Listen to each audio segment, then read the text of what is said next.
চট্টগ্রাম অমর একুশে বইমেলার দ্বিতীয় দিনে আপনাদের সাথে ফেসবুক লাইভে যুক্ত হয়েছি। আমি জুনায়েদ হোসেন। আজকে আপনাদের জানাবো যে মাঝরাতি বইমেলার দ্বিতীয় দিনের যে সার্বিক পরিস্থিতি এবং যে দর্শনার্থীদের উপস্থিতি নিয়ে আপনাদের চেষ্টা করবো। আপনাদের জানাবো কি প্রবেশ মুখেই কিন্তু যে আয়োজন করা হয়েছে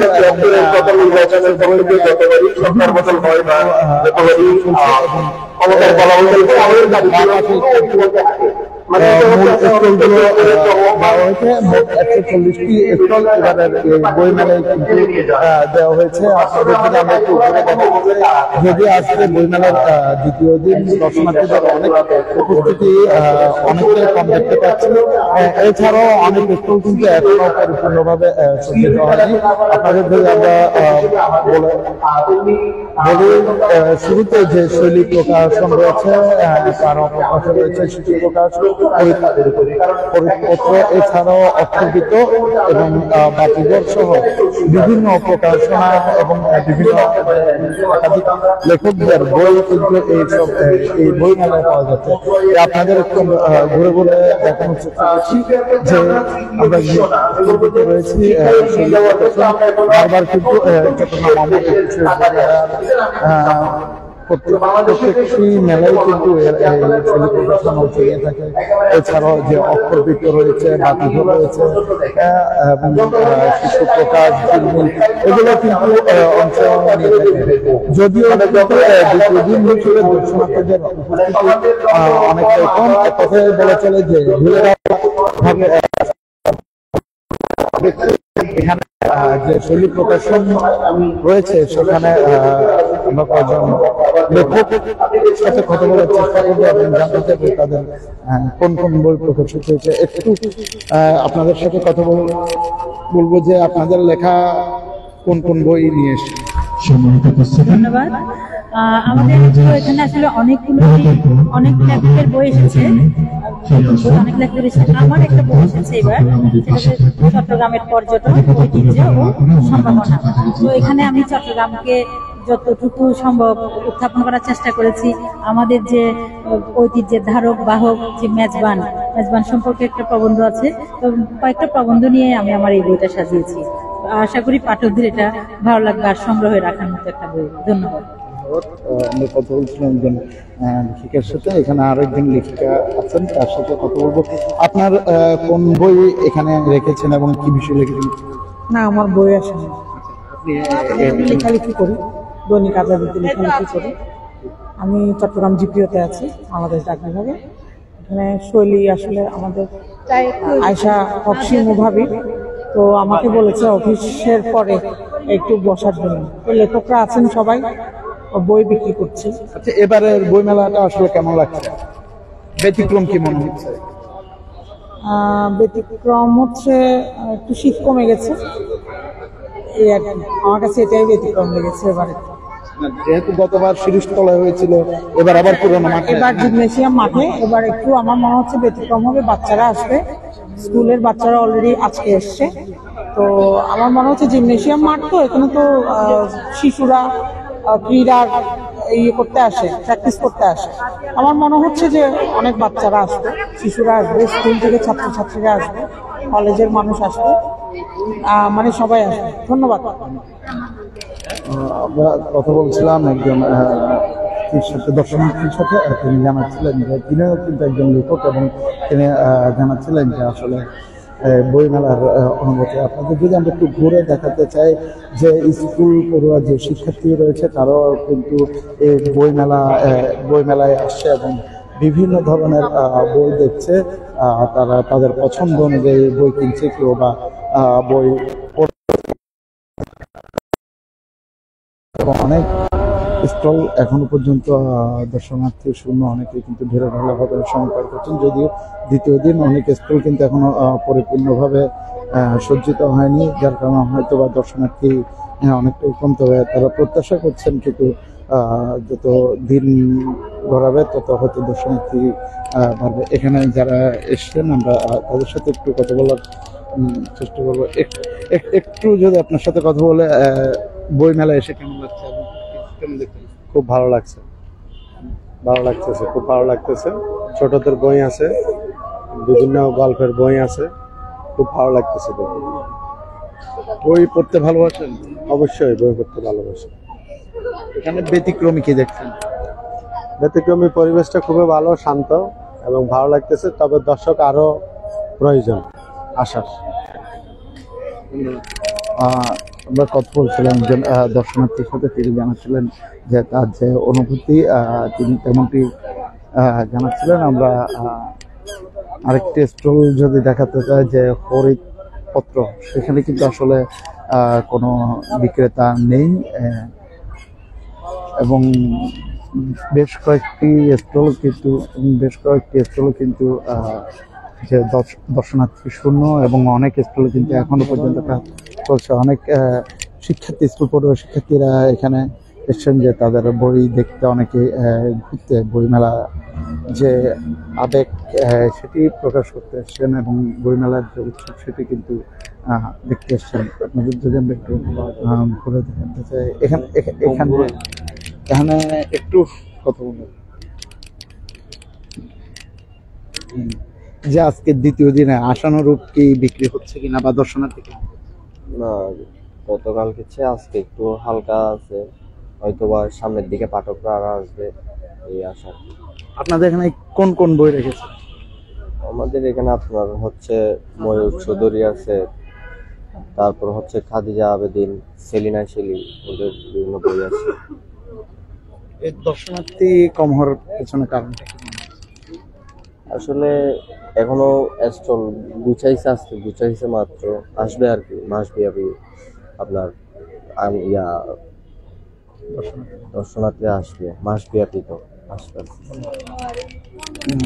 আমরা কথা বলছিলাম একজন ক্রেতার সাথে, তিনিও জানাচ্ছিলেন যেহেতু আজকে মাত্র সজ্জিত হয়েছে, যার কারণে কিন্তু এই বই মেলাতে দর্শনার্থীদের ভিড়, যদিও গতকালকে উদ্বোধনের দিন কিন্তু অনেক দর্শনার্থী আমাদের চোখে পড়েছে। দর্শক, আপনাদের যদি আমরা একটু দেখাতে চাই যে বিদ্যানন্দের যে স্টলটি, সে কিন্তু অনেকেরই নজর কাটছে।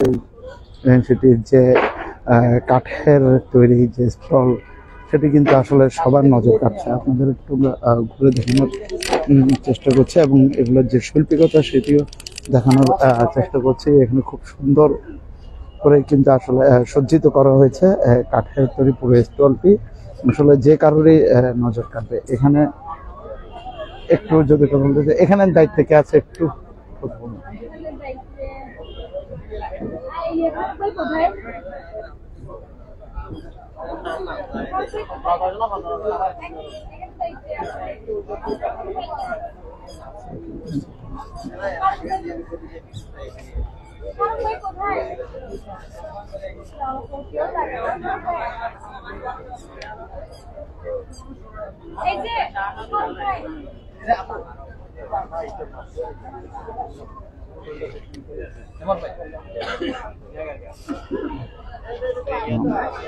যে বিদ্যানন্দের যে স্থলিতে যিনি দায়িত্বে আছেন, আমরা একটু তার সাথে কথা বলবো। আপনি কি এই স্কুলের দায়িত্বে আছেন? কোন কোন বই পাওয়া যাচ্ছে আপনাদের স্কুলে? আমাদের মূলত আমাদের বিদ্যানন্দ প্রকাশনীর বইগুলো এখানে পাওয়া যাচ্ছে। এখানে বিভিন্ন শিশুদের গ্রন্থ আছে। আপনার বিদ্যানন্দ প্রকাশনীর সবচেয়ে বড় বিশেষত্ব যেটা, সেটা হচ্ছে আমরা মূলত যেই লেখকগুলো ওনাদের বই প্রকাশ করতে পারে না, আমরা ওইসব লেখকদের বইগুলো এখানে প্রকাশ করি। এছাড়া আমাদের কিছু সংকলন আছে, সেটা হচ্ছে আমি যদি গত কয়েক বছর ধরে আমাদের কিছু গল্প করছে, যেমন রূপকথা আছে, বিভিন্ন ভাষাগুলোকে আমরা অনুবাদ করছি। যেমন আমি যদি বলি, আমাদের যারা আদিবাসী আছে, আদিবাসীদের যেমন চাকমা রূপকথা, মারমা রূপকথা, এই রূপকথাগুলোকে আমরা তুলে আনছি। এছাড়া হচ্ছে আমাদের আরেকটা বই আছে, হচ্ছে নিরক্ষরের গল্পগুচ্ছ, যেটা অক্ষর জ্ঞান জানে না এরকম মানুষজনের এই লেখাটা মূলত আমরা বই আকারে প্রকাশ, মানে ওদের কথাটাই আমরা বই আকারে প্রকাশ করছি। এছাড়া আমাদের পাগলের গল্পগুচ্ছ আরেকটা বই আছে, যেটা পাগলদের গল্প, ওনারা মূলত গল্পগুলো বলছেন, ওটা আমরা বই আকারে প্রকাশ করছি। এছাড়া দেখবেন এরকম আরো কিছু বই আছে, যেমন অনুবাদ আছে, কিছু চিরায়ত বই থাকে, ওগুলো আমরা প্রকাশ করছি। এবারও আমাদের কিছু বই আসতেছে, আমাদের এবার 5টা বই প্রকাশ হওয়ার কথা। যার মধ্যে একটা বই প্রকাশ হবে হচ্ছে আপনার এটা হচ্ছে রিসাইকেল পেপার দিয়ে, মানে এটা সম্পূর্ণ রিসাইকেল পেপার দিয়ে ওই বইটাই প্রচ্ছদ, এটার প্রিন্টটা হবে রিসাইকেল পেপারের মধ্যে। একটি বিষয় আমাদের জানাবেন যে আপনার যে এই আনকমন মানে ভিন্ন এই যে সাজানো বা সজ্জিত, এটির আসলে এটির পেছনে কারণটা কি এবং এটি দিয়ে কি বোঝানো? আপনি জানেন যে আমাদের এই গাছ আমাদের পরিবেশের জন্য কতটা উপকারী। গাছ আমাদের পরম বন্ধু হিসেবে জানি, আমরা গাছ থেকে অক্সিজেন পাই। আপনি জানেন যে প্রতিনিয়ত আমরা গাছ নিধন করতেছি। মূলত গাছ নিধনের বিরুদ্ধে প্রতিবাদ স্বরূপ এটা একটা ক্যাম্পেইন। আমরা মূলত এখানে বিভিন্ন গাছের বাকল, যদিও আমরা এটা গাছের ইয়া করছি, কিন্তু গাছের বাকল দিয়ে আমরা এই ইয়াটা সাজাইছি, স্টলটা সাজাইছি। এখানে একটাই ইয়া দিচ্ছি, সেটা হচ্ছে আমরা মূলত যেমন আমরা পেপার তৈরি, আমাদের একটা ইয়ে আছে, আমাদের পেপারগুলো হচ্ছে গাছ থেকে যায়। 1 টন পেপার তৈরি করতে আমার মোটামুটি 17টা গাছ মারতে হয়, 17 গাছ কাটতে হয়। এবং প্রতিনিয়ত যে আমরা গাছ কাটতেছি এইভাবে, এটা না করে যদি গাছ কাটাটা নিধন করা যায়, কমানো যায়, বা এটা কোনোভাবে যদি করা যায়, বিকল্প চিন্তা করা যায়, তাহলে আমাদের পরিবেশটা সুন্দর থাকবে, পরিবেশটা বাঁচবে। এটা ধন্যবাদ। আরেকটা বিষয় আপনাদের এখানে লেখা দেখছি যে বই কিনে গাছের চারা উপহার নিন। আমরা কিন্তু অনেক স্কুল ঘুরেছি, এরকম যে ইউনিক একটি চিন্তা আসলে আমরা কোন স্কুলে দেখিনি। এই বিষয়ে যদি আপনি জানেন যে আমরা তো গাছ দিয়ে এটা মূলত ইয়া করা, এখানে আমরা যেটা করছি গাছ বৃক্ষরোপণের জন্য মানুষকে উদ্বুদ্ধ করতেছি। যেমন এখানে যদি আমাদের বই কিনে, মোটামুটি যারা বই কিনবে তাদেরকে আমরা বইয়ের সাথে সাথে গাছের চারাটা ফ্রি দিব, এরকম। তো আমরা এটা হচ্ছে পরিবেশটা দেখতে ফাঁসিতে ঝোলানো হয়, এই বিষয়ে একটু যদি আমরা এই যে আমরা প্রথমে বললাম হচ্ছে আমরা গাছ নিধন করতেছি, আমরা গাছ হত্যা করতেছি, প্রত্যেকদিন আমরা গাছ কাটতেছি। এবং এটা অনেক বিভিন্নভাবে সরকারিভাবে বিভিন্ন উদ্যোগ নেওয়া হয় গাছ নিধনের জন্য।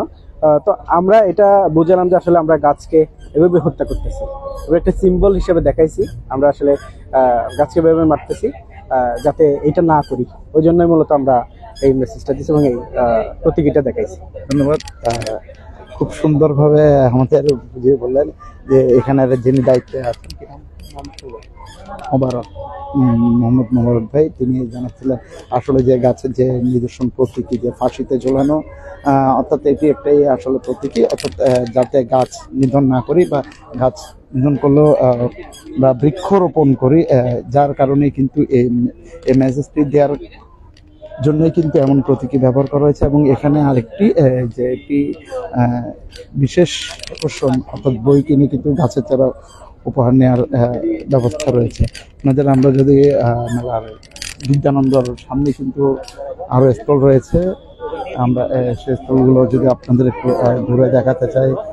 যে বাতিঘর রয়েছে, এই বাতিঘর কিন্তু চট্টগ্রামের স্বনামধন্য একটি বইয়ের স্টল, এবং বিশেষ করে চট্টগ্রাম প্রেস ক্লাব সহ আরও ভিন্ন কয়েক জায়গায় কিন্তু এই বাতিঘর রয়েছে। এবং এখানে নানান ধরনের বিভিন্ন লেখকদের এবং বিভিন্ন প্রকাশনার কিন্তু বই এখানে পাওয়া যায়। একটু আমরা যদি কথা বলার চেষ্টা করি, তাই একটু বলবেন আপনাদের এখানে কোন কোন ধরনের বই রেখেছেন? একটু আপনার গল্প, উপন্যাস, প্রবন্ধ, তারপর ছোটদের বই আছে, অনুবাদ বইও আছে। অনুবাদ বইটা কিন্তু সচরাচর সব স্টলে পাওয়া যায় না, এই বিষয়ে যদি অনুবাদ বই আসলে সচরাচর অনেক স্টলে পাওয়া যায় না, কিছু কিছু মানে যারা অনুবাদ বের করে তারাই এটাই রাখে আর কি। এই যে দ্বিতীয় দিনে, প্রথম দিনে দেখলাম আমরা প্রচুর দর্শনার্থী, কিন্তু দ্বিতীয় দিনে আজকের দর্শনার্থী কেমন? দর্শনার্থী দেখা যাচ্ছে মোটামুটি দেখা যাচ্ছে, তবে আরেকটু দিন গেলে সারা পাওয়া যাবো আশা করতেছি। ধন্যবাদ। আপনাদের কথা বলছিলাম যে বাতিঘরের যিনি দায়িত্বে রয়েছেন তার সাথে কথা বলছিলাম এবং জানার চেষ্টা করছিলাম। আসলে সব মিলিয়ে ঢিলে ঢালা দর্শনার্থী, যেহেতু আজ দ্বিতীয় দিন, দর্শনার্থীদেরকে তেমন একটা চোখে পড়েনি। প্রথম দিন উদ্বোধনের দিন কিন্তু অনেক জাঁকজমক আয়োজন ছিল, যার কারণে দর্শনার্থীদের ভিড়ও চোখে পড়ার মতো ছিল। আজ দ্বিতীয় দিন কিন্তু দর্শনার্থীর ভিড় অনেকটা নিয়ে বললেই চলে। আপনাদের আরেকটি স্টল রয়েছে, সেই স্টলটির সাথে যদি আমরা পরিচয় করে দিই, ঝিলমিল অর্থাৎ রঙিন পৃথিবী সাজাই, এই ঝিলমিল স্টলটিতে আমরা দেখতে পাচ্ছি, বিশেষ করে যে বাচ্চাদের যে সামগ্রীগুলো সেগুলো রয়েছে। একটু কথা বলবো যে আপনাদের এখানে কি কি সামগ্রী পাওয়া যাচ্ছে। ডিজিটাল প্রযুক্তিতে ছোট বাচ্চাদের জন্য বিভিন্ন আইটেমের ব্যবস্থা করেছি আমরা। যেমন ধরেন আমাদের এখানে হচ্ছে যে ম্যাজিক বুক আছে, যেগুলোতে লিখলে সাথে সাথে মুছে যায়। এখনের বাচ্চারা হচ্ছে চক সিলেটে লিখতে চায় না, আমাদের সময় আমরা চক সিলেটও লিখে ফেলেছি, বাট এখন আর এগুলোতে দেখতেছি যে বাচ্চারা এগুলোতে ইন্টারেস্টেড না, তাদের বিভিন্ন ডিজিটাল মাধ্যমে বইগুলো পড়াতে হয়, এরকম আর কি টাইপসের। তো আমাদের এখানে ডিফারেন্ট টাইপস অফ বুকস আছে ছোট বাচ্চাদের জন্য, তারা মজার ছলে কিন্তু এখান থেকে বিভিন্ন শিক্ষা নিতে পারবে। দেখে সবাই যার যেটা ভালো লাগতেছে সে এমনি স্পেসিফিক কোনো লেখক না, বাট আমাদের হচ্ছে যে কি সব বই মোটামুটি চলতেছে, বাট জ্ঞান বাক্সটা বেশি চলতেছে ছোট বাচ্চাদের জন্য। এটা জ্ঞান বৃদ্ধির জন্য বেশি দরকার। সবসময় তো আর বড় বুকগুলো ক্যারি করা যাচ্ছে না, এখানে ছোট ছোট বই আছে যারা পকেটে নিয়েও ছোট বাচ্চারা খেলার ছলো দেখে দেখে শিখে ফেলতে পারতেছে। তো আমরা চাচ্ছি কি এখানে আমাদের সব অ্যাভেলেবেলই আছে, মোটামুটি দেখে নিতে পারবেন। ওকে, থ্যাংক ইউ, আসসালামু আলাইকুম। কথা বলছিলাম একজন ঝিলমিল যে স্টলটি রয়েছে এই স্টলটির দায়িত্বে থাকা একজনের সাথে, তিনি জানাচ্ছিলেন যে আসলে যে বাচ্চাদের যে সব এই ডিজিটাল যুগে এসে আসলে বইয়ের প্রচলন অনেকটাই কিন্তু কমে গিয়েছে, এবং ডিজিটাল ভাবে যে পড়াশোনার প্রবণতা সেটিও কিন্তু বেড়েছে, যার কারণে এই ডিজিটাল ভাবে যতটা বৃদ্ধি করা যায় বাচ্চাদের সেগুলোই কিন্তু তারা এখানে সংগ্রহ করেছেন এবং সেটি কিন্তু এখানে প্রদর্শনী করছেন।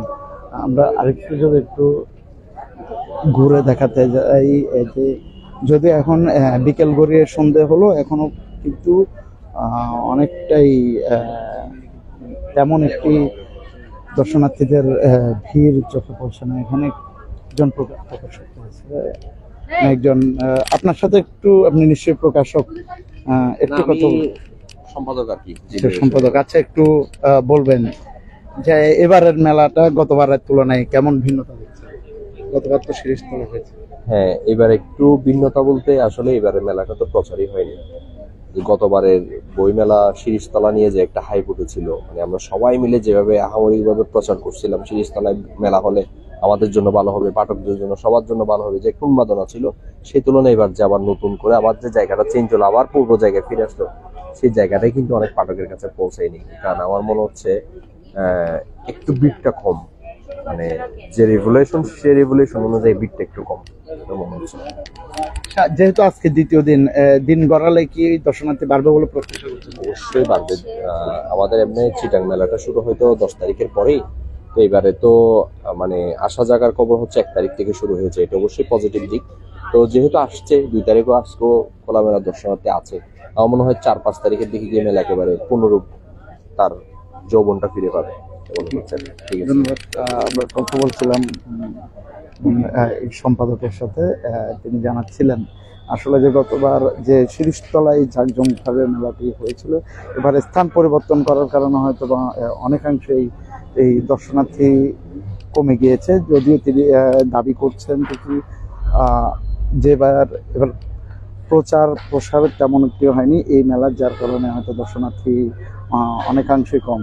যদিও মেলার মাত্র আজকে দ্বিতীয় দিন, হয়তো তারা প্রত্যাশা করছেন যে আগামী 4-5 তারিখ থেকে দর্শনার্থী বাড়বে। আপনাদের একটু ঘুরে দেখাতে চাই, এখনো পর্যন্ত মেলার বেশ কয়েকটি স্টল কিন্তু এখনো ফাঁকা, এখনো কিন্তু মেরামতের কাজ চলছে, অর্থাৎ নির্মাণের কাজ চলছে, এখনো পর্যন্ত অনেক স্টল খালি পড়ে আছে, যার কারণে দর্শনার্থী কম, তেমন একটি জমে ওঠেনি। যদিও মেলা জমজমাট হওয়ার জন্য যে সাংস্কৃতিক আয়োজন সেটিরও ব্যবস্থা করা হয়েছে মেলার চট্টগ্রাম সিটি কর্পোরেশনের পক্ষ থেকে। আপনাদের আরেকটি স্টলের সাথে যদি আমরা পরিচয় করিয়ে দিই, যে নন্দন বইঘর অনেক পুরনো একটি স্টল, এবং প্রতিবার কিন্তু আমরা এই বই মেলাগুলোতে কিন্তু নন্দন বইঘরের দেখা মিলে। এখানে নন্দন বইঘরের যিনি দেখতে আছেন, একটু কার সাথে কথা বলবো, একটু যদি বলতেন আপনাদের এখানে কেউ নেই দায়িত্বে?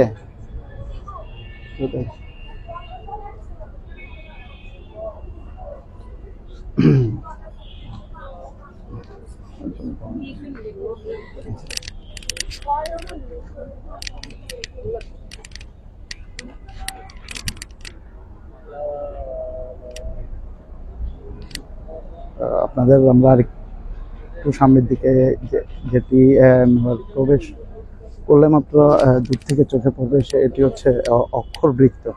এই অক্ষর বৃত্তের সাথে আমরা পরিচয় করিয়ে দিই এবং এখানে কোন কোন বই পাওয়া যাবে এবং কোন ধরনের বই পাওয়া যাবে সেটি জানার চেষ্টা করব। এখানে দায়িত্বে গেছেন, একটু যদি বলতেন আপনাদের এখানে কোন কোন বই পাওয়া যাচ্ছে একটু যদি বলবেন। বেসিক্যালি আমরা সাহিত্য নিয়ে কাজ করি, আর আমাদের এবার অনেকগুলো উপন্যাসের বই আর গল্পের বই, তারপর কবিতার বই হয়েছে। তো মেলা তো মাত্র শুরু হয়েছে, আজকে দ্বিতীয় দিন চলছে। আশানুরূপ সারা যদিও পাইনি, এখনো তো পুরো মেলা বাকি। আশা করছি যে বাকি যে দিনগুলো আছে পাঠক সমাবেশ অনেক বেশি হবে এবং যে এক্সপেকটেশন সে অনুযায়ী বই বিক্রি হবে। আচ্ছা, আমরা প্রতিবারই দেখি চট্টগ্রামে কমর একুশে বই মেলার মধ্যে অক্ষরবৃত্ত কিন্তু থাকে, এবারও সেটির ব্যতিক্রম নয়। গতবারের তুলনায় এবার ভিন্নতা কেমন দেখছেন? ভিন্নতা বলতে আসলে এখনো তো অনেক স্টলে কাজই শেষ হয়নি, আরো কয়েকদিন গেলে হয়তো ওই ভিন্নতার যেটার কথা বলছেন সেটা হয়তো চোখে পড়লে সে বিষয়ে মন্তব্য করা যেত। এখনো যেহেতু ইনিশিয়ালি শুরু হয়েছে সে বিষয়ে আসলে কিছু বলা যাচ্ছে না। কথা বলছিলাম একজন অক্ষরবৃত্তের একজন প্রতিনিধির সাথে, তিনি জানাচ্ছিলেন গতবার যদিও শিরিষতলায় এই বইমেলার আয়োজন করা হয়েছিল, এবার স্থান পাল্টিয়ে জিমনেশিয়াম মাঠে এই বইমেলার আয়োজন করা হয়েছে। অনেকে হয়তো জানে না যে স্থান পরিবর্তনের বিষয়টি, তারা হয়তো এখনো পর্যন্ত না জানার কারণে এই দর্শনার্থীদের উপস্থিতি অনেকটাই কম।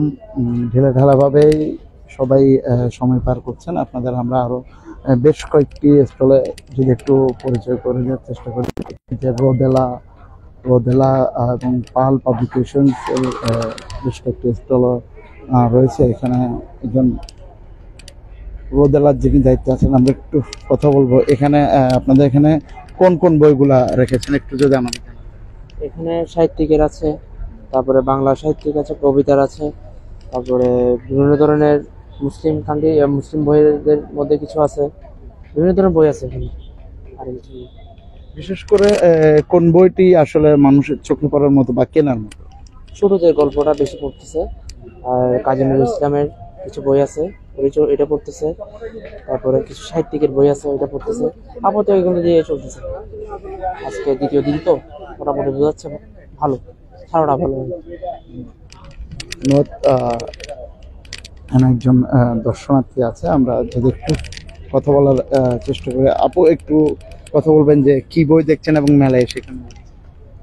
অনেক ভালো লাগছে, শার্লক হোমস দেখছি, অনলাইনে দেখেছি, ভালো লেগেছে। তাই এই মেলায় কি বিগত বছরগুলোতে যে মেলা হয়েছিল ঘোরা হয়েছে? প্রত্যেক বছর আসা হয় না, গত বছর এসেছিলাম বাট তেমন ঘোরা হয়নি, এবার বই নিব। আচ্ছা, এবার মেলার আয়োজনটা কেমন লাগছে? আছে মোটামুটি, বাট আমার লাগছে মানুষ একটু কম, হয়তো পরে আস্তে আস্তে বাড়বে। বই যেহেতু পড়েন, এগুলোর মধ্যে কোন বইগুলো বেশি পছন্দ করেন? থ্রিলার টাইপের গুলো। এখন যেটি দেখছেন এটাই থ্রিলার। হ্যাঁ, না নামটা একটু যদি আমাদের। শার্লক হোমস, থ্রিলার ডিটেকটিভ টাইপের গল্প। কাকে নিয়ে এসেছেন এবং কোত্থেকে এসেছেন? আমি আমার আম্মুকে নিয়ে এসেছি। আমার আম্মু কলেজের টিচার, তো এখানে আনা হয়েছে। আমার বোন। ধন্যবাদ। আমরা কথা বলছিলাম একজন দর্শনার্থীর সাথে, তিনি জানাচ্ছিলেন যে আসলে যে বইটি দেখেছেন, এবং আপনাদের যদি আমরা আরেকটি স্থলের সাথে পরিচয় করে দিই, যে চর্চা গ্রন্থ প্রকাশ যে স্টলটি রয়েছে, এই স্টলটিতে আসলে দেখা যাচ্ছে যে Robert Toru Kiyosaki, rich dad poor, the alchemist, অনেক ধরনের বই কিন্তু এখানে উঠেছে। এখানে একটু যদি জানাতেন আপনারা কোন কোন ধরনের বইগুলা এখানে রেখেছেন একটু যদি বলতেন। আমার স্টলটা হচ্ছে চর্চা গ্রন্থ প্রকাশ, স্টল নাম্বার 76, 76 নাম্বার স্টল। আমার এই প্রকাশনা থেকে প্রকাশিত বইগুলো বেশিরভাগই অনুবাদ সমৃদ্ধ বই। পৃথিবীর বিভিন্ন দেশের বিখ্যাত বইগুলোকে অনুবাদ করা হয়েছে এবং মোটামুটি ভালো মানসম্মত বই পাওয়া যায় আমার এখানে।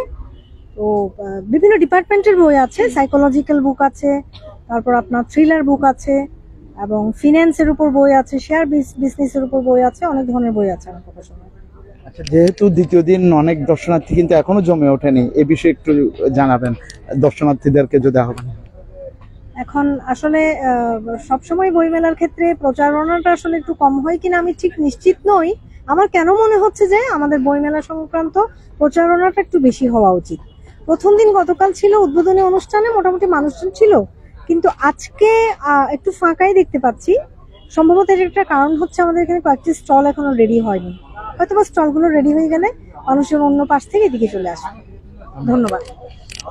কিন্তু কথা বলছিলাম যে চর্চল গ্রন্থ প্রকাশনের একজন কর্ণধারের সাথে, তিনি জানাচ্ছিলেন আসলে সকলের একটাই দাবি যে প্রসারের কারণে অনেকাংশেই কিন্তু এবার মেলার যে দর্শনার্থীদের যে আগ্রহ সেটি কিন্তু অনেকটা দেখা যাচ্ছে না, অর্থাৎ অনেকেই জানে না যে এখানে এবারের বই মেলা চলছে।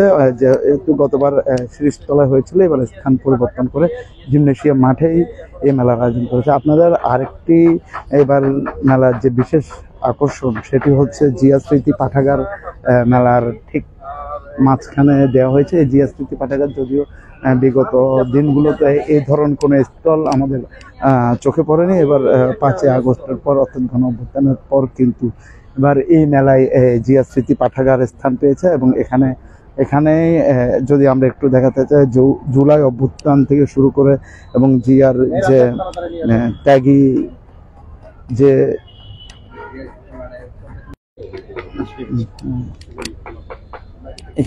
এখানে একটু আমাদের জানাবেন যে জিয়া স্মৃতি পাঠাগার, আমরা বিগত সরকারের আমলে কিন্তু এই কোনো বই মেলায় জিয়া স্মৃতি পাঠাগার নামের কোনো স্টল কিন্তু স্থান পায়নি।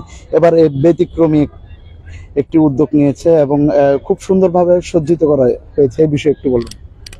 আমি সর্বপ্রথমে গভীর শ্রদ্ধা স্মরণ করছি 52 ভাষা আন্দোলনে যারা আত্মত্যাগ স্বীকার করে বাংলা ভাষাকে মাতৃভাষায় রূপান্তরিত করেছিলেন এবং তাদের সে 52 ভাষা আন্দোলনের ত্যাগের মধ্যে দিয়ে আমরা বাংলা ভাষা পেয়েছি। আর 1971 সালের 30 লক্ষ শহীদের আত্মত্যাগের বিনিময়ে আমরা স্বাধীনতা পেয়েছি। 69-এর গণ অভ্যুত্থানের আগে তার পরবর্তী সময়ে যদি 90-এর স্বৈরাচার বিরোধী আন্দোলনের কথা বলি, হ্যাঁ, সেই থেকে তারপর পর্যায়ক্রমে দীর্ঘ 17 বছর আপনার যে প্রশ্নটা ছিল, একটা স্বৈরাচারী অশুভ শক্তি এদেশে চেপে বসেছিল জগদ্দল পাথরের মতো, তার যে পালিয়ে যাওয়ার সূতিগাথাটা ছিল এই জিয়া স্মৃতি পাঠাগার চট্টগ্রামের সদস্য, আমার স্নেহের ছোট ভাই, আমাদের কলিজার টুকরা, এই চট্টগ্রাম কলেজ ছাত্র দলের আহ্বায়ক কমিটির সদস্য ছিল, বাংলাদেশের দ্বিতীয় শহীদ এবং চট্টগ্রামের প্রথম শহীদ, যে তার জীবনের শেষ শব্দটিই ছিল যে এই যে আপনারা দেখতে পাবেন সাধারণ শিক্ষার্থীদের পাশে আছে আমার প্রাণের সংগঠন, আমি এই পরিচয় শহীদ হব। আমাদের প্রিয় ওয়াসিম আকরামের কথা আপনাদেরকে স্মরণ করিয়ে দিতে চাই, যে জিয়া স্মৃতি পাঠাগারের একনিষ্ঠ সদস্য ছিলেন, তার জীবনের শেষ কর্মসূচিটিও ছিল জিয়া স্মৃতি পাঠাগারকে নিয়ে। আপনারা দেখতে পাবেন তার হাতে জিয়া স্মৃতি পাঠাগারের বই এবং সে আমাদের কর্মকাণ্ডগুলোতে অংশগ্রহণ করতেন। জাতীয়তাবাদী দলের একজন সংগঠক হিসেবে এবং আমাদের দলের প্রতি তার যে দায়বদ্ধতা ছিল, আমাদের যে দায়বদ্ধতা তার প্রতি ছিল, তার অক্লান্ত পরিশ্রম, তার ত্যাগের বিনিময়ে, আমি বলবো তার রক্তের বিনিময়ে রঞ্জিত আজকের জুলাই অভ্যুত্থান এবং এই যে আজকে আমাদের নতুন যে স্বাধীনতা, এই স্বাধীনতার মধ্যে দিয়ে আমরা আরেকটা 2025 সালের 21শে বইমেলা পেয়েছি চট্টগ্রামের জিমনেশিয়াম মাঠে। আজ আমরা খুব মিস করছি শহীদ ওয়াসিম আকরামকে। হয়তো আমরা আশাবাদী যে রব্বুল আলামিন তাকে আমাদের মাঝেই বাঁচিয়ে রাখবেন, আমরা তাকে আমাদের এই বইমেলায় যারা তরুণরা আসবে তাদের মাঝে তাকে হয়তো খুঁজে বেড়াবো, হয়তো তাকে খুঁজে পাবো না। আমরা আসলে আবেগটা ধরে রাখতে পারছি না, কারণ হচ্ছে খুব কাছে থেকে ছেলেটা আমাদের সাথে থাকতো সারাদিন, বিশেষ করে আমাকে পার্সোনালি খুবই বলতো যে সাজ্জাদ ভাই, সে মৃত্যুর 2 ঘন্টা আগেও আমার বাড়ি চট্টগ্রামের, যেখানে সে জীবনের শেষ নিঃশ্বাস ত্যাগ করেছে, যে স্বৈরাচারীদের লেলিয়ে দেওয়া সশস্ত্র সন্ত্রাসীদের গুলিতে নিহত হয়েছিল, তার জীবন স্তব্ধ হয়ে গিয়েছিল। সেই আমার বাড়ি মুরাদপুরের সুন্নিয়া মাদ্রাসা এলাকায় আমার বাড়ি, সেদিকে যাতায়াতের পথে মৃত্যুর আগের দিনও সে আমাকে, আগের দিন এবং মারা যাওয়ার 2 ঘন্টা আগেও সে খুব অনেক দুষ্টমি করেছি, একসাথে সিঙ্গারা এবং চা খেয়েছিলাম, হ্যাঁ 2 ঘন্টা 2.5 ঘন্টার ব্যবধানে সে আমাদের মাঝ থেকে হারিয়ে যাবে। আজকে তাকে খুব মিস করছি। আজকের এই জিয়া স্মৃতি পাঠাগারে বিশেষ করে কোন বইটি যে সবার নজর কাটছে এবং সবাইকে কেনার জন্য আপনারা আহ্বান জানাবেন? আপনার দর্শনার্থীদের আগ্রহ, পাঠকদের আগ্রহ হচ্ছে মূলত আমাদের প্রয়াত সাংবাদিক মাহফুজুল্লাহ স্যার দেশের দুঃসময়ে ক্লান্তিকালে তিনি হয়তো 5ই আগস্টের আগেই তিনি আমাদের পৃথিবী থেকে বিদায় নিয়েছেন। মাহফুজুল্লাহ স্যারের যে রচিত বেগম খালেদা জিয়ার জীবন সংগ্রাম যে বইটি, আরেকটি হচ্ছে এর আগে তিনি আরেকটি বই লিখেছিলেন প্রেসিডেন্ট জিয়ার জীবনী নিয়ে। মাহফুজুল্লাহ স্যারের এই 2টি বই এবং পাশাপাশি মির্জা ফখরুল ইসলাম আলমগীরের আমার স্বপ্ন আমার দেশ, এই বইগুলি সবাই খুঁজছে এবং খুব আগ্রহের সাথে তারা এটা দেখছে এবং পড়ছে। ইতিমধ্যে বেশ কিছু বই তারা কিনেছে পাঠকেরা। আরেকটি বই হচ্ছে আমাদের বাংলাদেশের সবচেয়ে মানে তিনিও আজকে আমাদের মাঝে বেছে নেই, বিশিষ্ট ক্রীড়া সংগঠক আরাফাত রহমান কোকর জীবনী নিয়ে লেখা কয়েকটি বই এসেছে, সেগুলো প্রতি আগ্রহ আছে দলীয় নেতাকর্মী বা যারা বৈষম্যহীন সমাজ ব্যবস্থায় বিশ্বাস করেন। কেননা জিয়া পরিবার বা জিয়াউর রহমান সাহেব বা তার সন্তানেরা, তার জীবিত সন্তান পর্যন্ত তারেক রহমান বারবার আকুতি মিনতি করে বৈষম্যহীন সমাজ ব্যবস্থার কথা, রাষ্ট্র ব্যবস্থার কথা বলছেন। এমনকি 31 দফা রূপরেখার মাঝেও সেটা বলা আছে। সবাইকে যদি একটু আহ্বান জানাতেন। আমরা সবাইকে আহ্বান জানাবো আপনাদের মাধ্যমে, সবাই জিয়া স্মৃতি পাঠাগারে উন্মুক্তভাবে এসে ভিজিট করবেন, দেখবেন। শুধু বই কিনতে হবে এমন কথা নেই, আপনারা বইটা দেখবেন, খুলে বইটা পড়বেন। 1 পৃষ্ঠা হলেও তো আমি ফ্রিতে পড়তে পারবো। আর আমাদের জিয়া স্মৃতি পাঠাগারের নির্ধারিত 64 জেলার মতো চট্টগ্রামও নির্ধারিত পাঠাগার আছে আমাদের। চট্টগ্রামের নাসিমন ভবন, যে নূর আহমেদ সড়ক, চট্টগ্রাম মহানগর বিএনপির দলীয় কার্যালয়ের মূল যেই রুমটি, সেটা জিয়া স্মৃতি পাঠাগার হিসেবে 2023 সালের আপনার 2023 সালের 12ই জুন বিএনপির ভারপ্রাপ্ত চেয়ারম্যান তারেক রহমান নিজে ভার্চুয়ালি কানেক্ট হয়ে তিনি প্রধান অতিথি হিসেবে চট্টগ্রামের জিয়া স্মৃতি পাঠাগারটি উদ্বোধন করেছিলেন। আসসালামু আলাইকুম। আমরা দেখানোর চেষ্টা করছিলাম যে এইবার বইমেলার যে মূল আকর্ষণ জিয়া স্মৃতি পাঠাগার এবার কিন্তু এই বইমেলাতে স্থান পেয়েছে। তার পাশেই কিন্তু যে চট্টগ্রামের প্রথম শহীদ ওয়াসিম আকরাম তারও একটি স্মৃতি বিজড়িত একটি ছবি কিন্তু এই বই মেলাতে স্থান পেয়েছে। তো দর্শক, সব মিলিয়ে যদি বলা যায় গতকাল বিকেলে উদ্বোধনের পর দর্শনার্থীর ভিড় থাকলেও আজ দ্বিতীয় দিনে আশানুরূপ দর্শনার্থী আসলে চোখে পড়ছে না, যদিও অনেক স্টল এখনো পর্যন্ত খালি। তবে যারা এখানের দোকানিরা রয়েছেন বা প্রকাশক এবং লেখক যারা রয়েছেন তারা যেমনটি বলছেন যে এবার প্রচার কম হওয়ার কারণে কিন্তু এই দর্শনার্থীদের ভিড় অনেকটা কম, যদিও তারা প্রত্যাশা করছেন যে দিন গড়ালে যেসব দর্শনার্থীরা জানবে এবং দিন গড়ালে উপস্থিতি বাড়বে, এমনটাই প্রত্যাশা করছেন তারা। এবং এই মেলা চলবে আগামী 26শে ফেব্রুয়ারি পর্যন্ত। দর্শক, এটি ছিল চট্টগ্রামের এম এ আজিজ স্টেডিয়াম সংলগ্ন জিমনেশিয়াম মাঠ থেকে অমর 21শে বইমেলার সবশেষ তথ্য।